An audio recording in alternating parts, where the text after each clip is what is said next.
What is up, beautiful people? I am right now in Phoenix, Arizona in the Mindset Manor, which is sick to say. I love it. I love being in Phoenix, hanging out with peeps. So if you're in Phoenix and you want to hang out, hit me up. Instagram, come on to my YouTube if you want to ask some questions. This is Cashflow and Coffee. Freaking love it. Cashflow and Coffee is where we answer your guys' questions that you guys have been asking me throughout the week. This basically came from so many people sending me so many questions that I eventually just was like, let's just start a podcast on it, like why not do Just our help own the people out. Hotline? Let the people know, dude. Let the people know. So I don't like the name of this guy, but the question is really good. What's up with Zapier? Why is it not working anymore? Tyler. All right. I will answer that. Okay. So first off, I don't know what you mean by not working. So if you could elaborate, that would be great. However, Zapier is dead in the water. Zapier is gone. We There's rebranded, no more Zapier, guys. We rebranded. We're now Simple Send. So those of you who have Simple Send, I know Luke has it. I guess this Crap Talker guy has it. You guys will probably see the platform looks a little bit different. Things like that. Yeah, there you go. There's the website. So yeah, we are Simple Send now. We're no longer Zapier, but still, I don't know what you mean by it's not working. So if you could, they probably mean like the support isn't working, right? There are certain things that are turned off for Zapier now. No, like they have to log into app.simplesend.com, right? The app.zapier should still work. You're just not going to have the support, basically. So I sent out a few emails for all of our users. I don't know if you got that, but so tell us, why did we tell them real quick, why did we rebrand? What's the reasoning behind it? And like what's been like new? Like what are some new features with Simple Send versus Zapier? So with Simple Send, I revamped the way it's built out. So you guys will have an entirely new snapshot when you guys sign up, which basically means our template, our business template, I updated because I'm constantly changing our systems to update things to get better and better. So with the rebrand, I updated the way it's built out to match as best as I can to like our current business at the moment. So you got that. And then also the name is just a big one, right? Zapier is just very close to Zapier. So that's another reason we did the rebrand. And we have some new partners that we're using. We wanted to rebrand with. We increased the price because we realized we were selling it way too cheap to y'all. To be honest, the Zapier users, they get to keep the same price as long as they stay a customer of ours. But everyone else, there's going to be a new price. It's going to be a $300 setup fee and $150 a month. Still pretty affordable, but definitely just worth it because this system is honed in. Guys, right now, Tyler's going to check in on a $95K assignment fee that we hopefully got EMD in for today. We did get it signed. We got the assignment signed and we need the EMD in. And once the EMD is in, I'm going to be way happier. It's going to be way You get our systems to get your $95K assignment fees, as long as you're in California. But what are we at? That would be the third one this year. And we partnered up, really third one in the last 5 months. Third 100K assignment fee in 3 months. Or 5 months. Would you guys spend $500 to get $95,000? Not even $500. $444, baby. $444 is the. Well, it took us 3 months, so it's more like 800. Wait, well, I'm confused now. It took us 3 months to get 3 100K deals or close to 100K deals. Yes. So 3 monthly payments of 147. Oh, I thought you were. Doesn't really matter. Who cares? The point is, you're gonna make a ton of freaking money if you get Simple Send, guys, and especially if you guys. I'm creating right now also some announcements. So I am theoretically, although they're just so casual about it, I don't know if it's gonna happen. But I'm gonna show up early and I'll be like, hey, yeah, you guys said I could come on. I'm gonna be on Wholesale Hotline tonight, so that's gonna be fun. If you're watching Wholesale Hotline tonight, definitely check it out. This week, I want to show up for real estate disruptors. So if you're at Wednesday at 2 p.m., I'm going live with Steve Trang, and I want everyone to show up. I'm going to post this up to Astro everything. I'm going to try to garner as much attention as possible. Show up. I want to flood it.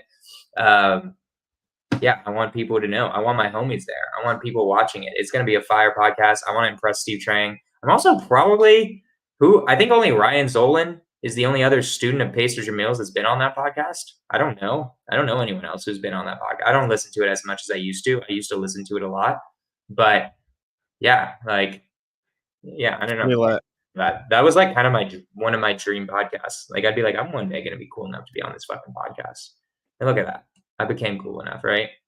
Manifest your dreams, baby. You guys gotta show up to the podcast though. Come tonight on Wholesale Hotline. See me drop some fire. Wednesday, come see that. Also, I'm gonna say if you got a podcast in Phoenix and you want to do it live, let's do it. I'm always down. Might ask Austin if he wants to do a podcast too. Probably not. We're just gonna film the ads. But yeah, you guys should for sure come through and it should be fun. Okay. Is the course for Simple Send up and running again? I haven't been able to get on. Yes, bro. Have you even checked? It's been up for a week. I sent out notices to everyone.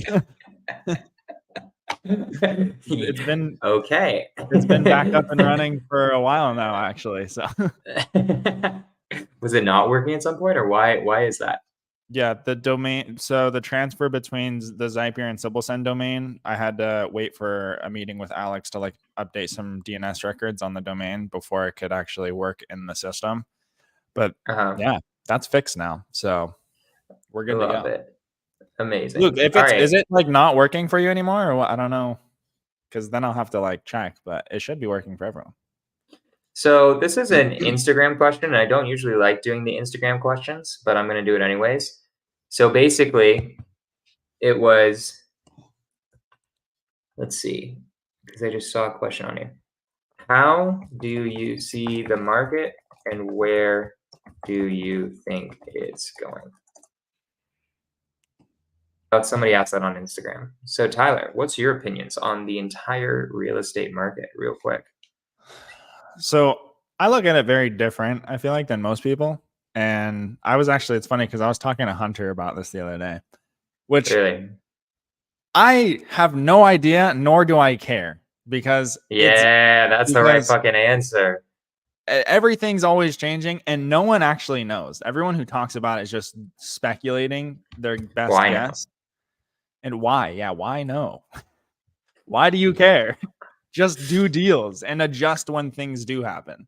It's gonna happen. Things are always gonna change. So literally, I have the exact same attitude. People ask me this all the time. I have my opinions. I'll give you my opinions, but it just doesn't matter. It like literally doesn't matter at all. Anything could happen in the market. The market could zoom up. I'd be able to adjust to that. If it zooms down, I'll be able to adjust to that. I have every single strategy I'd ever need, no matter what's going on. I don't do just one strategy either. Buy and hold and wholesaling are my two strategies, and those two work very well in tandem, no matter what's happening in the market. But I am going to give my opinion because I do. People like knowing, and it's good content, right? I see the market has to break at some point. I don't think the Fed's going to stop raising interest rate. At some point, it will be impossible for people to afford houses.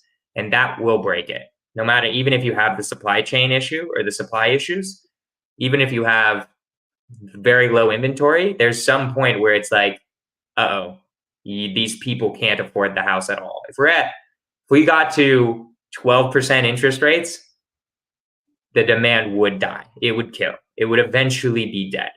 There would be a point where it dies, right? Just because people don't like 12% anyways, like that's such a high number, right? I mean, we're at 8. I think we're going to get to 10. I've been saying this for a while. I think we're going to get all the way to 10, and that's going to break the system. 10 is like that number. We hit double-digit interest rates. That's like a number where people are going to freak out, Yeah, I agree. Because let's look up inflation stats. Let's look. Inflation currently. What's today's inflation rate? 3.7%. We need to get to the target rate is 2%, guys.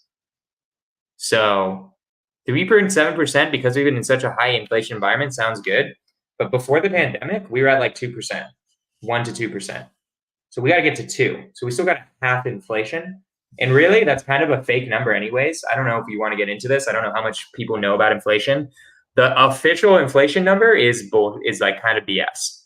They kind of, how they calculate it is they throw in what they call a CPI and a basket of goods, where they consider like what's a basket of goods for the average person.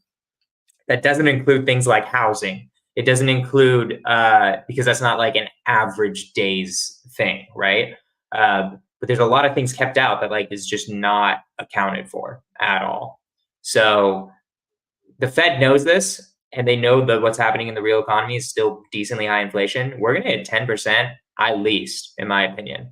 So that's my opinion. I think we're going to go into a recession, a worse recession than we're in right now, but it literally doesn't matter at all. Just keep doing deals. Doesn't matter. It means more no equity situations for us, which is great. We get to buy more houses, sub 2. And yeah, I'm not like worried about it at all. It's okay, Luke. Before I left, it wasn't working last week. Thank you, Luke. When you are making offers, how do you get the agent on the phone if they ask you to text? You call them anyways. That's the answer. You can say no. I mean, what I would say basically is I'd be like, yeah, so we're real estate investors. I'm literally just want to do like a 2-minute call. I'm here to make long-term relationships. So I want to work with agents looking to make long-term relationships. Are you looking to make that? They almost always say yes. And it's like, great, then we need to get on the phone, right? I can't have a long-term relationship with someone who's just texting, right? What they're doing is they're so tired of taking calls that don't turn into money for them. What about offers specifically? Because that's more like intro calls, right? That you're talking about. What if it gets to the point where it's like, just text me your number, just text me your best offer, or email me your best offer. They don't want to take a phone call. If that's happening, then you haven't built any rapport whatsoever. You haven't done your job. You need to talk to them. If that's happening where they're like, text me your offer, then you haven't built any rapport. You need to call them and build some rapport. You need to do an intro call, basically. And be like, yeah, like, I mean, there's what I would say in the text would be like, there's some lot of info that I need. Like, let me talk to you for like 2 minutes. When are you free? Right? I'm highly interested in this house. They're going to talk to you because they want to sell the house, right? So you might be the buyer for it. So that's what you would do, basically. Yeah. But yeah. Who's got questions? People aren't asking any questions. We got 8 people in here. Oh, we just got in, Jonah and Tyler. Do you mean simple send, Anthony? What do you mean? Just got in what? You got into what? We did an intro call. They're just busy. If you ask to call for 2 minutes, they will just ask you to text. So this is what you do when you're doing the outreach yourself. You don't ask them to call. You just call them when they say like when the outreach message goes out and they're like, sure, how can I help? Just call them.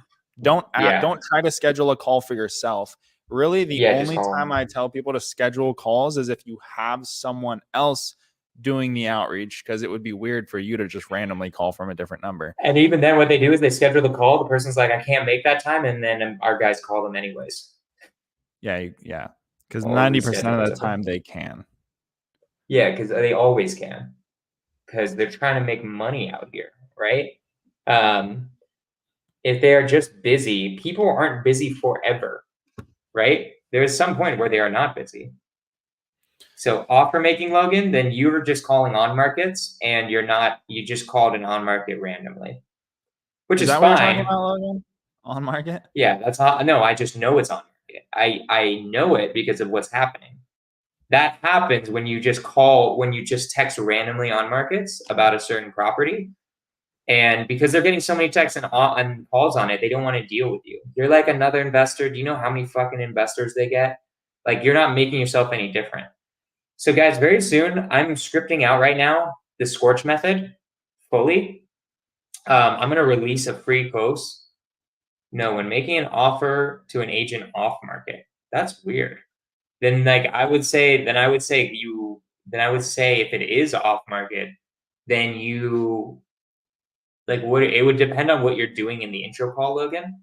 And then also, how often are you following up? And I would just say, I need more info, to be honest, and then get on. Yeah, just I have a bunch of questions. I don't Like that's gonna be Honestly, a though, long yeah, ass. you know what? You were right, Tyler. What you do is as soon as they text you the address, you call them. Yeah. You call them Yeah, immediately, that's one and then if problem they miss the call, that's a problem a lot of people make is when agents send you information or like an address on a property, you continue the conversation over text message, and then they just think don't like, do that. and then they just want to text you. They don't want to talk to you.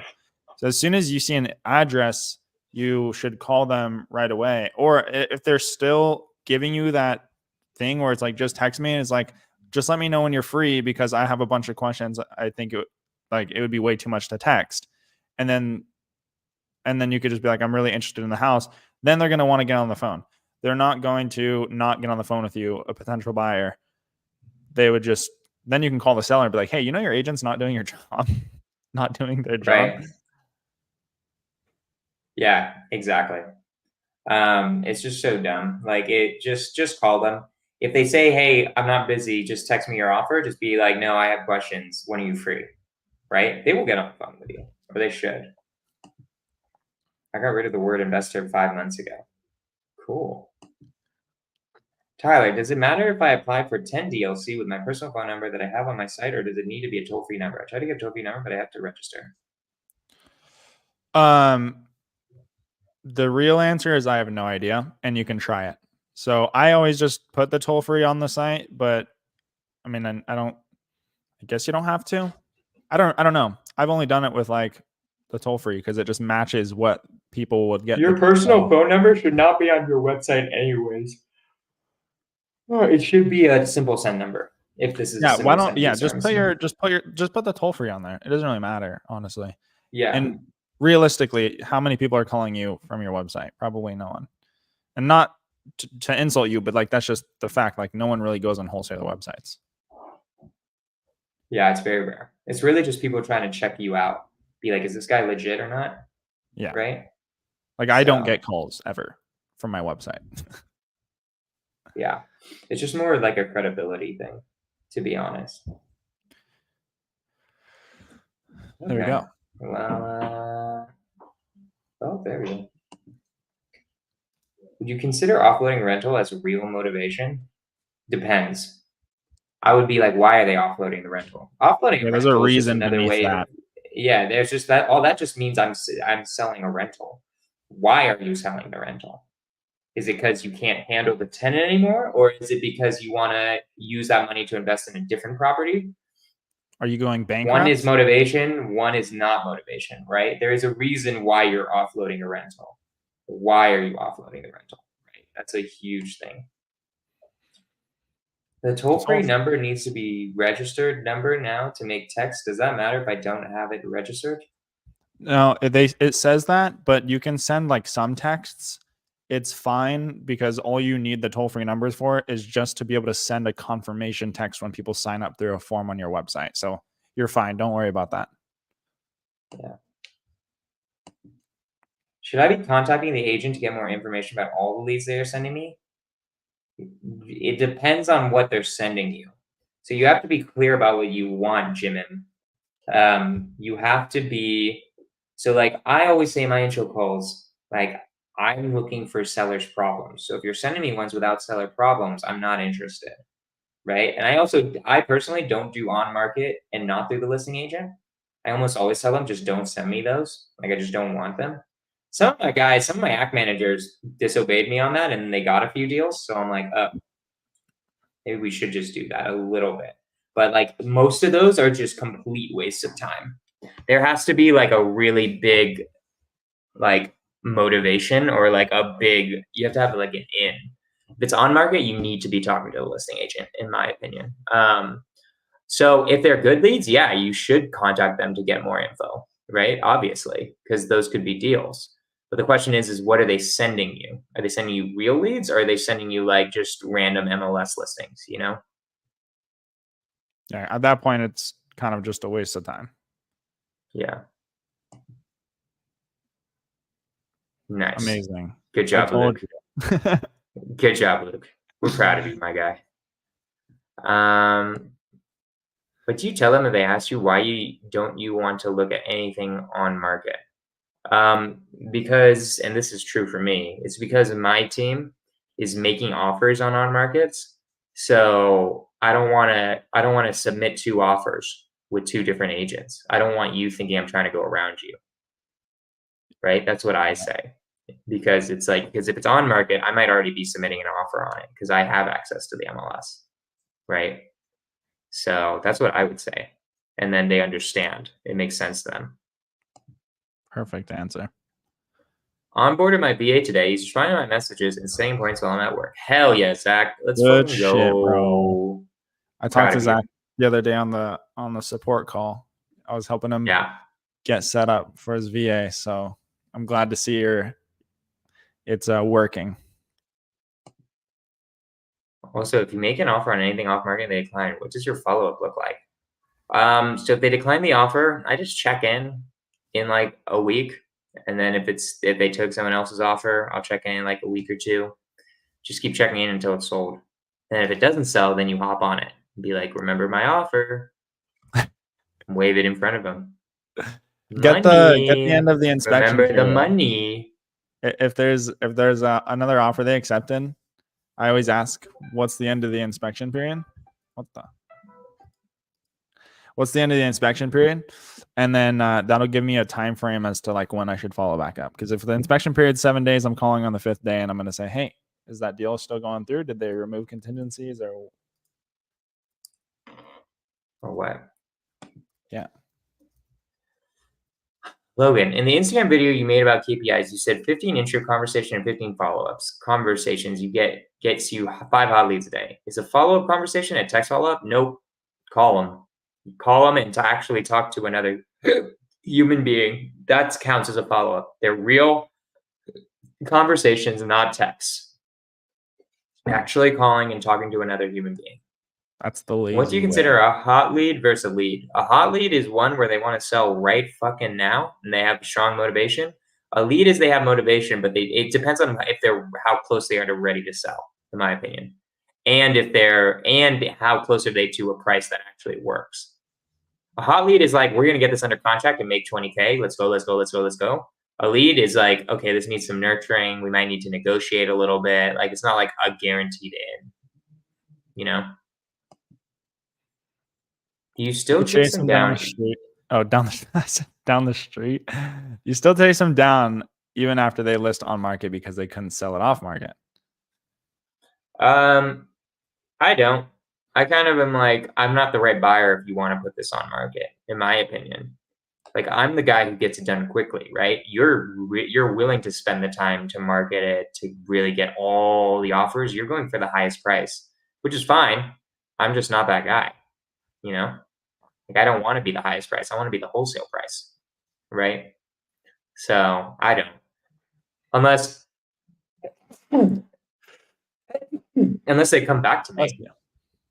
Unless they come back to me and like are like, hey, remember your offer? And then I'm like, yep, it's 50K lower. Should have taken it. That's your punishment. That's your punishment for being an idiot. So your team also calls follow-ups after they've been texted? Yes, always. You call them when they have a deal. If they have an active deal, you call them. You do one intro call and then you just follow up only by text until they have a deal and then you immediately call them. That's how you do it. Logan. So that's like exactly how you do it, how you make it where you get every single lead. And then also when you have those conversations, be like, do you know of anything else? People forget that part too. You'll like double your lead flow just by asking, do you know of anything else after you talk about the first lead or whatever lead. Every time you talk to an agent, you should say, do you know of anything else? Always, because you never know. And that jogs their memory a little bit, that question, right? Okay. What else we got? Anything else? I think we're good. I'm not seeing any questions, so I'm good for right now. Guys, remember the podcast I'm going on, Real Estate Disruptors Wednesday. Tonight, Wholesale Hotline. I'll be in Phoenix tomorrow. I'll be in Phoenix till Thursday, basically. So, guys, like, let me know. hit me up, follow. There's going to be stuff. I have a hilarious story this morning. Jesus Christ, that cold plunge is way worse than I thought it was. Like Marlon does this cold plunge every morning. And my God, I have a pretty funny story of me hopping in and being like, like screaming and swearing. So check that out on Instagram. But yeah, cool. I appreciate you guys. This is going to be the last question, and then I'm going to end this. How is your on-market side of the business going? We don't actually do only on-market. We just hit up every single agent we possibly can and just merge it together. So we do some on-market deals. I'd say maybe like, what do you think, Tyler? 20%, 25% is on-market? About, yeah, but it's like accidentally. Like, Peter, just to clarify, we don't actually go on the MLS and like try to target on market listings. It's like, if the agent we happen to be speaking to has a listing at the moment, then we'll look at it. But like, if it's, as long as it's theirs, right? So we don't technically have an on market side of the business. We'll like accidentally do some on market deals here and there. Okay, last one, Jim. What's a good criteria to get the agent to send me leads with problems? You tell them. What do you mean by that? You say, hey, I want leads with problems. That's the criteria. And then what are like the most common problems that you can be? Then you can give them some examples: pre-foreclosure, tax liens, whatever it might be. So here's what you say, since this is Logan's next question too. Hey, Mr. Agent, my name is Jonah. I am a real estate investor in Northern California. Are you a real estate investor? Are you an agent in Northern California? They say yes. Yes, great. I am. My specialty is solving sellers' problems. So if you ever come across one where there are tax liens, pre-foreclosure, whatever it might be, my goal is to be the tool in your tool belt that you use to solve that problem and get you your commission. Do you know of anything like that right now? And then they answer if they know something, don't know something, and then you're like, great, get the info. Obviously, they know something. Let's say they don't know anything right now. Just be like, great. Thank you so much. I appreciate you. Thank you for the time, and I'll talk to you later. And that's an intro call, right? Yeah, that's basically an intro call. Anthony, just go onto my Instagram. You'll see. All right, I'm gonna end this. I appreciate y'all. Y'all were great. I'll see y'all. Catch me on all these podcasts this week. We also got Scorch the Beers too. That'll be the normal time. And yeah, peace out.